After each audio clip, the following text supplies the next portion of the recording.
सुवर्ण टेक्स्ट में। तो फ्रेंड्स आज से हम स्टार्ट कर रहे हैं क्लास 9 का एनसीईआरटी मैथ्स। तो दोस्तों आज हम समझने वाले हैं 1.1। तो चलिए हम समझते हैं 1.1 को। तो दोस्तों 1.1 को समझने से पहले हम थोड़ा सा समझते हैं इसका थ्योरी। तो दोस्तों सबसे पहले समझते हैं संख्या पद्धति क्या होता है। तो आइए समझते हैं संख्या पद्धति। दोस्तों आप 8 में पढ़े होंगे। तो सबसे पहले संख्या पद्धति में आपका आता है प्राकृत संख्या। कौन सी संख्या आता है दोस्तों? तो प्राकृत संख्या। अच्छा, प्राकृत संख्या किसे कहते हैं? तो आपको पता होगा कि प्राकृत संख्या वह संख्या, आप लिख सकते हैं वह संख्या, इसका परिभाषा आप लिख सकते हैं कि वह संख्या जो 1 से शुरू हो। कैसे शुरू हो? जैसे 1 से गिनती की संख्या 1, 2, 3, 4, 5, 6 डॉट डॉट डॉट अनंत। तो दोस्तों आप जान चुके हैं कि प्राकृतिक संख्या कैसे चालू होता है? तो 1 से। कैसे चालू होता है? तो 1 से, उसी को बोलते हैं हम प्राकृत संख्या। आगे हम बात करते हैं प्राकृत संख्या के बाद आता है आपका आगे टॉपिक है पूर्ण संख्या। दोस्तों पूर्ण संख्या किसे कहते हैं? तो आइए हम समझते हैं पूर्ण संख्या के बारे में। तो पूर्ण संख्या, अगर हम प्राकृत संख्या में 0 को जोड़ देते हैं तो उसे हम कौन सी संख्या कहते हैं? तो पूर्ण संख्या। तो पूर्ण संख्या आपका 0 से चालू होता है। तो पूर्ण संख्या किससे चालू होता है? 0, 1, 2, 3, 4, 5, 6, 7 डॉट डॉट डॉट इंफिनाइट तक, उसी को बोलते हैं। तो पूर्ण संख्या किससे चालू होता है फ्रेंड्स? तो आपका होता है 0 से चालू। किससे चालू होता है? 0 से। नेक्स्ट है हमारा पूर्ण संख्या के बाद आता है आपका पूर्णांक। क्या है आपका? पूर्णांक। आइए हम पूर्णांक को समझते हैं कि पूर्णांक क्या होता है। अगर दोस्तों हम पूर्ण संख्या में ऋणात्मक संख्या को जोड़ देते हैं तो उसको हम पूर्णांक बोलते हैं। क्या बोलते हैं? पूर्णांक। जैसे पूर्ण संख्या आपका क्या होता है? 0, 1, 2, 3, 4 डॉट डॉट डॉट इंफिनाइट। इसका अंत नहीं होता है दोस्तों।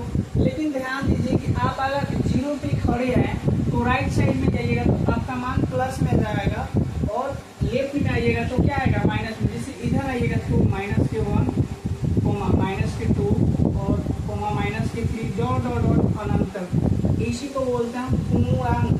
तो आई होप कि आप समझ गए हो कि प्राकृत संख्या वह संख्या जो 0 से नहीं 1 से चालू होता है उसे हम प्राकृत संख्या कहते हैं, और पूर्ण संख्या जो 0 से चालू हो उसे हम क्या कहते हैं? पूर्ण संख्या कहते हैं।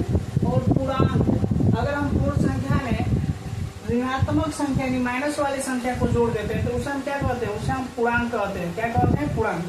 तो नेक्स्ट है आपका पूर्णांक की बात समझते हैं परिमेय संख्या। क्या समझते हैं फ्रेंड्स? परिमेय संख्या किसे कहते हैं? आइए समझते हैं।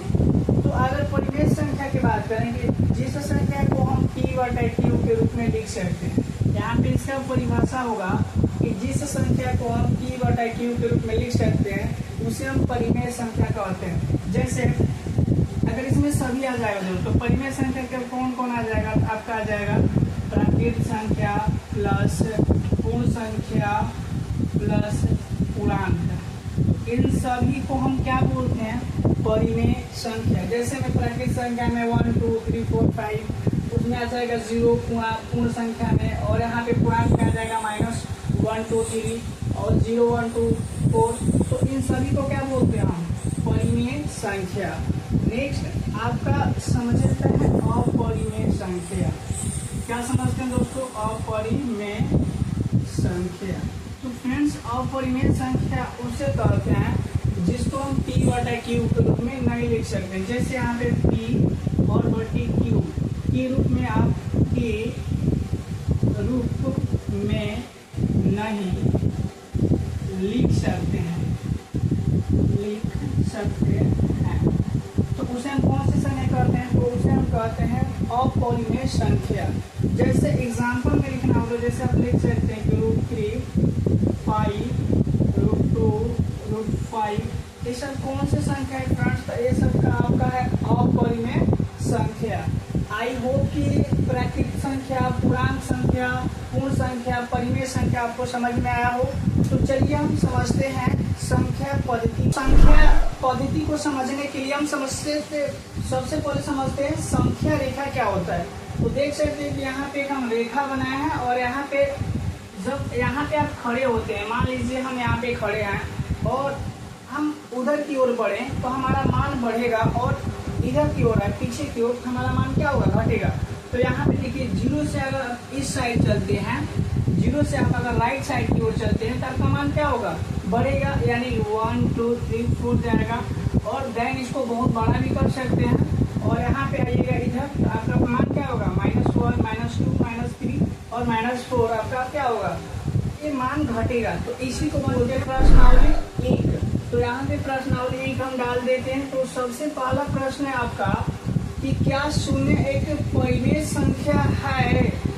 क्या आप इसे P/Q के रूप में लिख सकते हैं, जहाँ P और Q पूर्णांक है और Q is not equal to 0।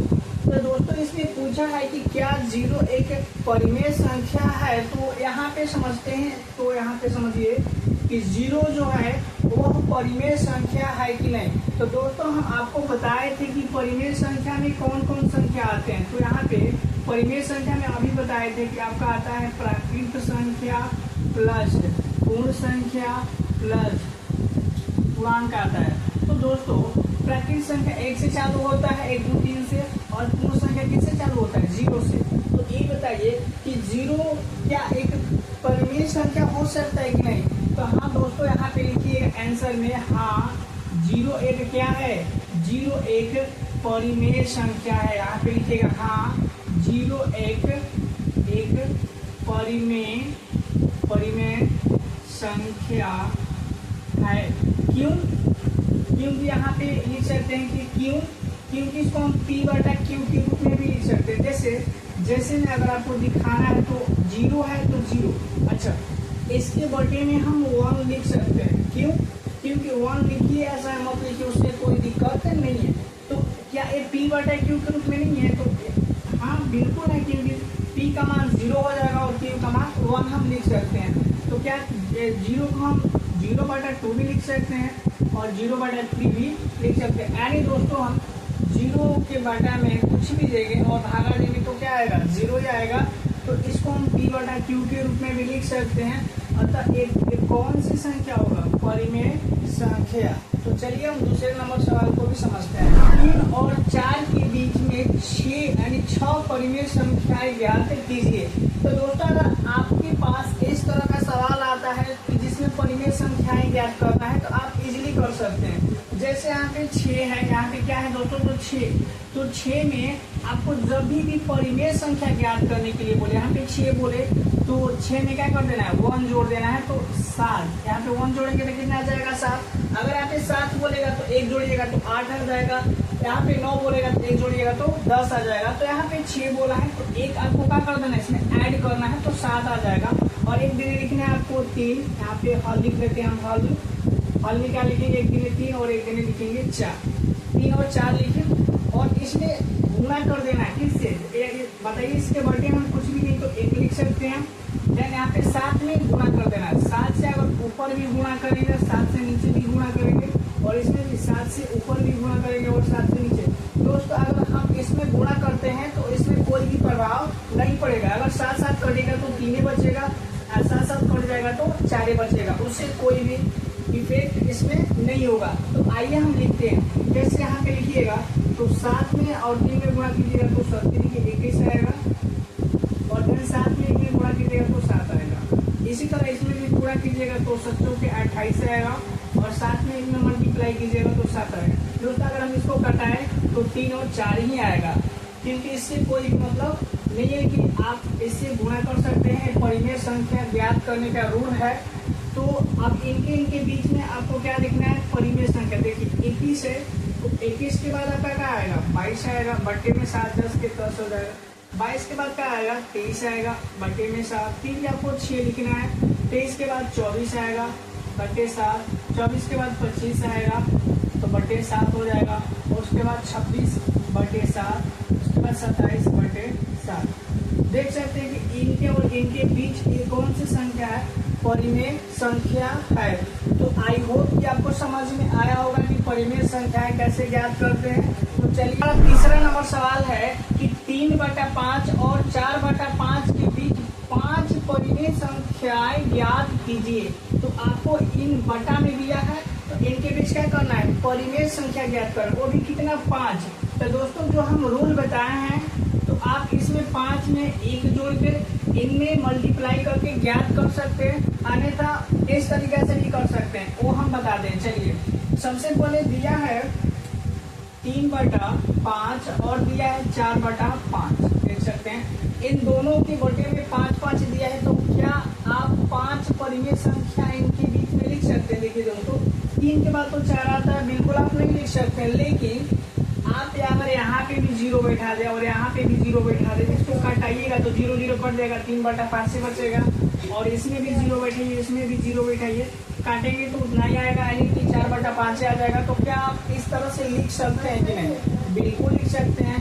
तो इनके बीच आप कितना परिमेय संख्या लिखना है? तो 5 परिमेय संख्या लिखना है। चलिए लिखते हैं। 30 के बाद क्या आता है आपका 31, बटा वाला 10 के 10 50 रहेगा। उसके बाद 31 के बाद आएगा आपका 32, 32/50, 32 के बाद क्या आएगा आपका 33/50 हो जाएगा।